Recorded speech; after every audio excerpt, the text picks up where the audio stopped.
జగన్ పాలనపై ఆశా వర్కర్లు సమరానికి సిద్ధమయ్యారు. రేపు చలో విజయవాడకు పిలుపునిచ్చారు. విజయవాడలో భారీ ధర్నా చేసి తమ డిమాండ్ల గురించి సీఎం జగన్ కు వినిపించేందుకు రెడీ అయ్యారు. అయితే ఆశా వర్కర్ల ధర్నాపై ప్రభుత్వం ఉక్కుపాదం మోపుతోంది. రాష్ట్రంలో ఎక్కడికక్కడ ఆశా వర్కర్లను ఇంటికి నుంచి బయటకు రానియకుండా పోలీసులు అడ్డుకుంటున్నారు. సంఘ నేతలను ముందస్తుగా అరెస్టు చేస్తున్నారు. విశాఖలో సిఐటియు కార్యాలయం వద్ద పోలీసులు భారీగా మోహరించారు. ధర్నాకు అనుమతి లేదని, విజయవాడకు వెళ్లడానికి వీల్లేదంటూ పోలీసులు ఆశా వర్కర్లు సంఘ నేతలను అడ్డుకున్నారు.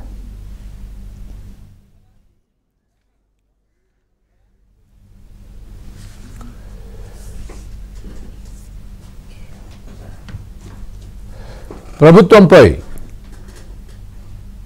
తమపై ఉక్కుపాదం మోపుతుందని మండిపడుతున్నారు. కోవిడ్ సమయంలో ప్రాణాలను సైతం కష్టపడి పనిచేసిన తమకు కనీసం వేతనం 26,000 ఇవ్వాలని డిమాండ్ చేస్తున్నారు. పాదయాత్రలో వైఎస్ జగన్ ఇచ్చిన హామీలను అమలు చేయాలని ఆశా వర్కర్లు కోరుతున్నారు. మహిళలను చూడకుండా పోలీసులు దౌర్జన్యం చేస్తున్నారని ఆశయాలు వాపోతున్నారు. రాబోయే ఎన్నికల్లో సీఎం జగన్ కు పరాభవం తప్పదని హెచ్చరిస్తున్నారు.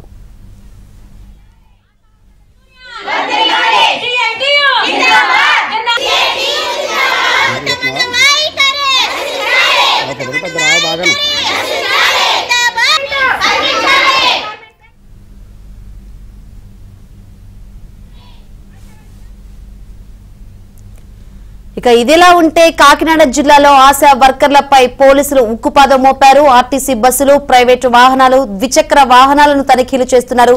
ఇప్పటికే పలువురికి పోలీసులు ముందస్తుగా నోటీసులు అందించారు. మరోవైపు గండేపల్లి పోలీసులు అత్యుత్సాహాన్ని ప్రదర్శించారు. ఆశా వర్కర్లు ధర్నాకు వెళ్లనీయకుండా సచివాలయంలో నిర్బంధించారు. కనీసం మంచినీళ్లు కూడా ఇవ్వడం లేదని వాపోయారు.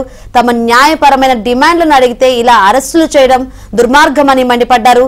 సీఎం జగన్ కు తగిన బుద్ధి చెబుతామని వార్నింగ్ ఇచ్చారు. రైట్, మరిన్ని వివరాలు మా విశాఖ ప్రతినిధి నాయుడు లైవ్ ద్వారా సిద్ధంగా ఉన్నారు. నాయుడు,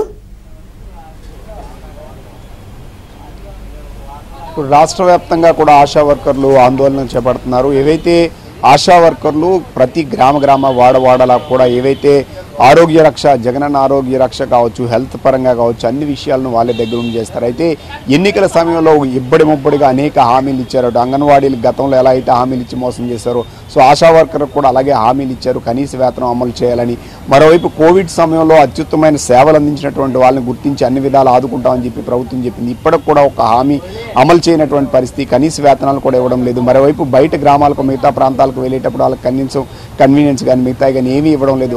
సో అనేక ఇబ్బందులు పడుతున్నాం. అంగన్వాడీలు చేసిన సమయంలోనే ఆశా వర్కర్లు కూడా చేసినప్పటికి కూడా ఆ పూర్తి స్థాయిలో వాళ్ళకి ఏంటంటే ఇచ్చిన హామీలను అమలు చేస్తామని చెప్పి ప్రభుత్వం చెప్పినటువంటి పరిస్థితి. అయితే ఇప్పుడు రాష్ట్ర వ్యాప్తంగా ఉన్నటువంటి అంగన్వాడీలంతా కూడా రేపు చలో విజయవాడకు పిలుపునివ్వడం జరిగింది. ఈ నేపథ్యంలోనే అన్ని జిల్లాల నుంచి కూడా చలో విజయవాడకి అంగన్వాడీలు ఎవరైతే ఆశా వర్కర్లు ఉన్నారో వీళ్ళంతా కూడా బయలుదేరేటువంటి పరిస్థితి కనిపిస్తుంది. సో ఈ నేపథ్యంలో ఎక్కడైతే ప్రధానంగా ఏంటంటే ఈ ఆశా వర్కర్లు ఎవరైతే ఉన్నారో సిఐటియు కావచ్చు, ఏఐటియూస్ కావచ్చు, వీళ్ళకి అనుబంధంగా చాలామంది ఉంటారు. ఈ సంఘాల నుంచి ఎక్కువ మంది వెళ్ళేటువంటి అవకాశం ఉన్న నేపథ్యంలో ఈరోజు విశాఖలో ఉన్నటువంటి సిఐటియు కార్యాలయంలో పూర్తి స్థాయిలో అక్కడ ఉన్నటువంటి ఎవరైతే ఆశా వర్కర్లు ఉన్నారో ఆశా వర్కర్లతో పాటుగా అక్కడ ఉన్నటువంటి నేతల్ని వీళ్ళందరినీ కూడా అరెస్ట్ చేయడానికి ముందుగా సిద్ధం చేశారు. అయితే మరోవైపు అక్కడ ఉన్నటువంటి మీడియా కానీ మిగతా వాళ్ళకి సమాచారం అందడంతో పోలీసులు కొంత వెనక్కి తగ్గి నోటీసు సర్వ్ చేసినటువంటి పరిస్థితి. ఇంతవరకు కూడా ఆ మహిళలందరూ కూడా ఎవరైతే ఆశా వర్కర్లు ఉన్నారో అలాగే యూనియన్ నాయకులు ఉన్నారో వీళ్ళందరూ కూడా బయటికి వెళ్లకుండా దాదాపుగా సాయంత్రం 8-9 వరకు కూడా అందులోనే నిర్బంధించినటువంటి పరిస్థితి. ఇప్పుడు 8-9 తర్వాత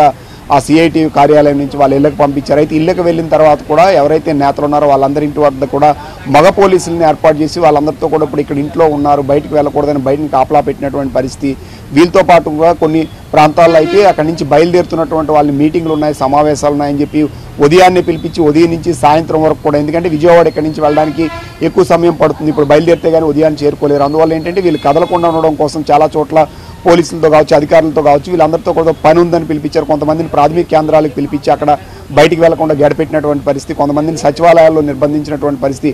ఇప్పుడు మనం చూసుకుంటే ఏంటంటే కోనసీమ జిల్లాలు కావచ్చు, తూర్పు పశ్చిమ గోదావరి జిల్లాల్లో అయితే వాళ్ళని సమావేశాలు ఉన్నాయని చెప్పి పిలిచి అదే ఆసుపత్రిలో బయటకు కదలనకుండా నిర్బంధించి సాయంత్రం వరకు కూడా కనీసం మంచినీళ్ళు ఇవ్వలేనటువంటి పరిస్థితి. మరి కొంతమందిని అయితే పూర్తి స్థాయిలో అదుపులోకి తీసుకొని వాళ్ళందరినీ కూడా కళ్యాణ మండపాలకు తరలించినటువంటి పరిస్థితి. మరోవైపు రాష్ట్ర వ్యాప్తంగా ఇక్కడే కాకుండా రాష్ట్ర వ్యాప్తంగా ఉన్నటువంటి అన్ని ప్రాంతాల నుంచి అప్పుడు వెళ్ళేటువంటి అన్ని వాహనాలని బస్సులను కూడా చెక్ చేసి వీళ్ళని అదుపులోకి తీసుకొని సమీపంలో ఉన్నటువంటి పోలీస్ స్టేషన్స్ కావచ్చు, కళ్యాణ మండపాలు కావచ్చు, స్కూల్స్కి వీటికి తరలించి వాళ్ళందరినీ కూడా బయట కదలనివ్వకుండా చేస్తున్నటువంటి పరిస్థితి. అయితే వీళ్ళంతా కూడా మగ పోలీసులనే పెట్టి చేస్తున్నారంటే ఒక లేడీస్ని కానీ వీళ్ళు కానీ సాధారణంగా నిర్బంధించకూడదు, మరోవైపు వాళ్ళని అదుపులోకి తీసుకోకూడదు. కానీ ఇప్పుడు రాత్రి సమయంలో కూడా వాళ్ళ ఇళ్ల దగ్గర పోలీసులను కాపలా పెట్టారు, బయటకు వెళ్లకుండా చెకింగ్లు చేస్తున్నటువంటి పరిస్థితి ఏర్పడింది. ఏవైతే కనీస వేతనం అమలు చేయాలి, అలాగే ఏదంటే ఇప్పుడు ప్రపంచవ్యాప్తంగా ఉన్నటువంటి WHO సైతం వీళ్ళ సేవలను గుర్తించింది. ఆ సేవలను గుర్తించినప్పుడు కూడా వాళ్ళకి కనీస వేతనం ఇవ్వాలనేది ఒక నిబంధన ఉంది. మరోవైపు అంటే గ్రామాల్లో వెళ్ళేటప్పుడు కన్వీనియన్స్ ఇవ్వాలి. సో మరోవైపు ఎవరైతే ఇప్పుడు గర్భిణీలు వీళ్ళు ఉంటారో వాళ్ళకి పౌష్టికాహారం ఇవ్వడానికి కానీ టెస్టులకు కానీ నిరంతరం వీళ్ళ సొంత డబ్బులు ఖర్చు పెట్టుకుని వెళ్తున్నటువంటి పరిస్థితి.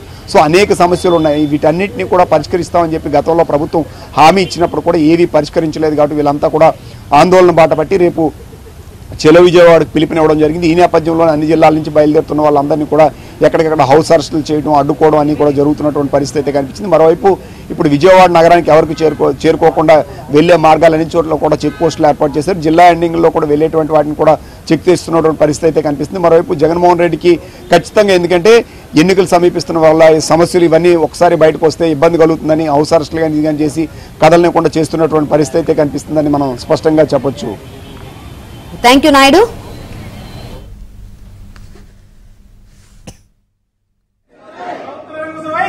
ధర్నా చేయకూడదట, మేము విజయవాడ రాకూడదట, మొత్తం ఎక్కడ పడితే అక్కడ ఆశాలను అరెస్టులు చేస్తున్నారు.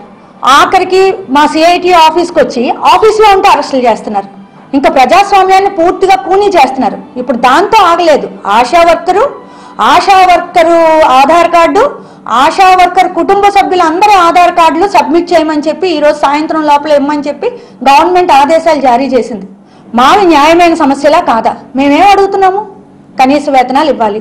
అలాగే కోవిడ్లో ఆశా వర్కర్స్ చాలా మంది చనిపోయారు. కోవిడ్ తర్వాత కూడా ఈ కోవిడ్ ప్రాబ్లమ్స్ వల్ల చాలా మంది ఆశా వర్కర్స్ చనిపోయారు. వాళ్ళకి రూపాయి నష్టపరిహారం ఇవ్వలేదు గవర్నమెంట్. అలాగే ఆశా వర్కర్స్ది ఫీల్డ్ డ్యూటీ, ఆన్ డ్యూటీలో చాలా మందికి యాక్సిడెంట్లు అవుతున్నాయి.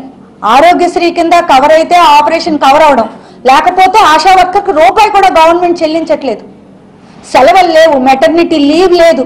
ఇప్పుడు ఆ ఆశా వర్కర్స్ అయ్యా మా సమస్యలు ఉన్నాయి పరిష్కారం చెయ్యండి అంటే ఇంత నిర్బంధం ఏంటండి? కుటుంబ సభ్యుల ఆధార్ కార్డులు ఎందుకు? ధర్నా.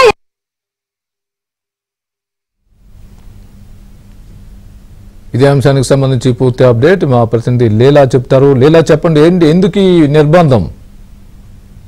స్వామి, మీరు చూడొచ్చు, గత కొన్నాళ్ళుగా కూడా ఇటు అంగన్వాడీలు కావచ్చు, ఇటు ఆశా వర్కర్లు కావచ్చు, వాళ్ళ కనీస వేతనాలు, కనీస డిమాండ్ల కోసం కూడా వారందరూ కూడా ఏదైతే ఉందో ఆ నిరసనలు, ధర్నాలు చేస్తున్నటువంటి పరిస్థితి నెలకొంది. ఈ నేపథ్యంలోనే ఆశా వర్కర్ల కనీస వేతనం 26,000 రూపాయలు ఇవ్వాలి, చట్టబద్ధమైన సౌకర్యాలు కల్పించాలి, సంక్షేమ పథకాలు, రిటైర్మెంట్ బెనిఫిట్స్, అలాగే గ్రూప్ ఇన్సూరెన్స్ కు సంబంధించి కూడా రేపు చెలో విజయవాడకి పిలుపునిచ్చారు. ఈ నేపథ్యంలోనే ఆశా వర్కర్ల కనీస వేతనం ఏదైతే ఉందో కనీస వేతనం 26,000 రూపాయలు చెల్లించాలని, అలాగే వైసీపీ ప్రభుత్వం అధికారంలోకి వచ్చిన తర్వాత ఆశా వర్కర్లపై పనిభారం పెంచింది. అలాగే 10,000 వేతనం ఏదైతే ఉందో 10,000 వేతనం ఇస్తున్నామనే పేరుతో 24 గంటల పాటు ఆశా వర్కర్ల చేత వెట్టి చాకరీ చేయిస్తున్నారు స్వామి. అలాగే సిబ్బంది చేయాల్సిన అనేక రకాలైన పనులను కూడా బెదిరించి ఆశా వర్కర్లతోనే చేయిస్తున్నారు. మొబైల్ వర్క్ టైపింగ్ ఇవ్వకోకుండానే అనేక రకాలైనటువంటి యాప్స్ ని డౌన్లోడ్ చేసి వాళ్ళకి డౌన్లోడ్ చేసుకుని పనిచేయాల్సిగా కూడా